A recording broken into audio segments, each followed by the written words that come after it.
menyampaikan sedikit ataupun berbagi pengalaman tentang bagaimana perilaku hidup bersih dan sehat.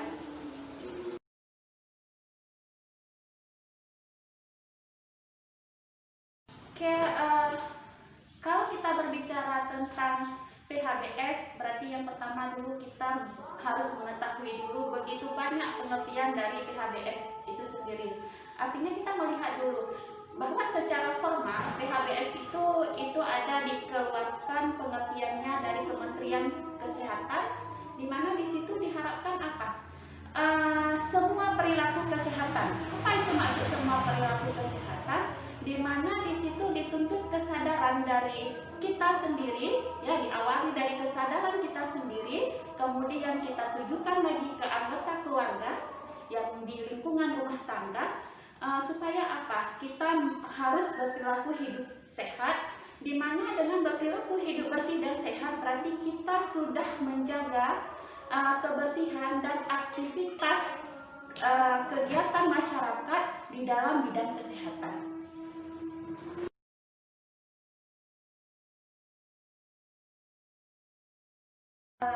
Baik, perilaku hidup bersih dan sehat.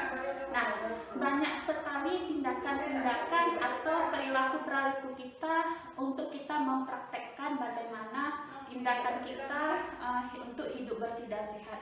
Di antaranya, yang pertama kita bisa dengan cara mengkonsumsi makanan yang bergizi. Nah, mengkonsumsi makanan yang bergizi di sini bukan berarti kita mengkonsumsi makanan yang mahal, yang mempunyai nilai gizi, tidak. Setidaknya kita dengan mengkonsumsi sayur-mayur, buah-buahan, tidak harus dengan buah yang mahal. Misalnya kita bisa mengkonsumsi pepaya.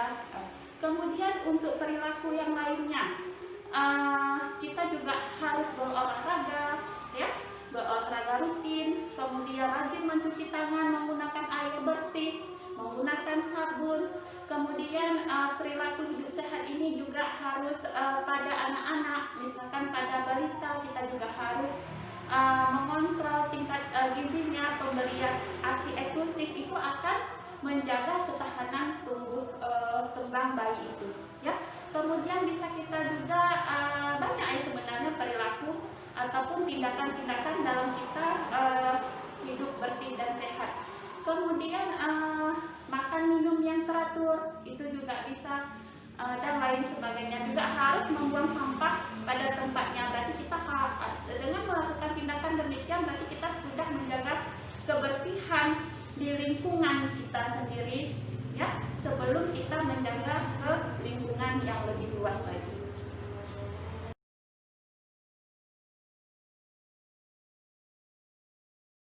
PHBS, ya, PHBS, apakah perlu PHBS itu ditanam pada anak usia dini?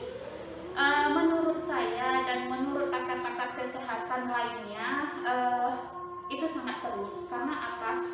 Perkembangan dasar individu itulah pada tingkat umur 0 sampai 6 tahun. Berarti dengan kita menanamkan pada perkembangan usia 0 sampai 6, berarti itu ibaratnya kita melukis di atas batu.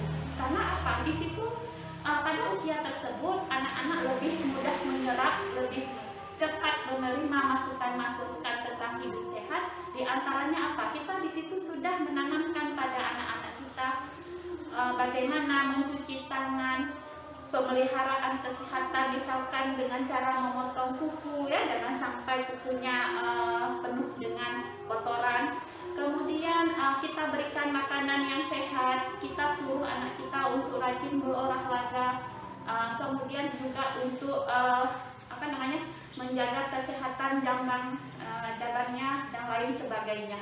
Nah, itu adalah perkembangan dasar yang mungkin awal kita tanam pada anak usia balita tersebut.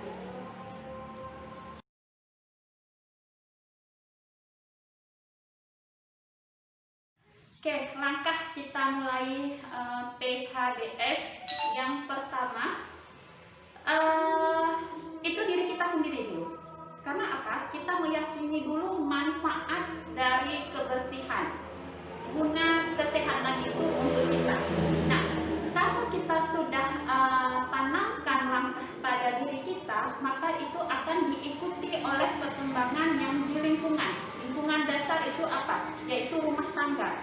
Nah, kalau itu sudah kita tanam dari kita, pertama kesadaran kita sendiri, kemudian diikuti oleh anggota keluarga, kemudian walaupun kita kemana, keluar ke lingkungan di luar rumah, anak kita misalkan bergabung dengan tatanan lingkungan di sekolah dan tempat-tempat umum lainnya, tetapi karena kesadaran dasar itu sudah ada, saya rasa walaupun ke tempat umum akan terbawa langkah tatanam untuk berperilaku hidup bersih dan sehat.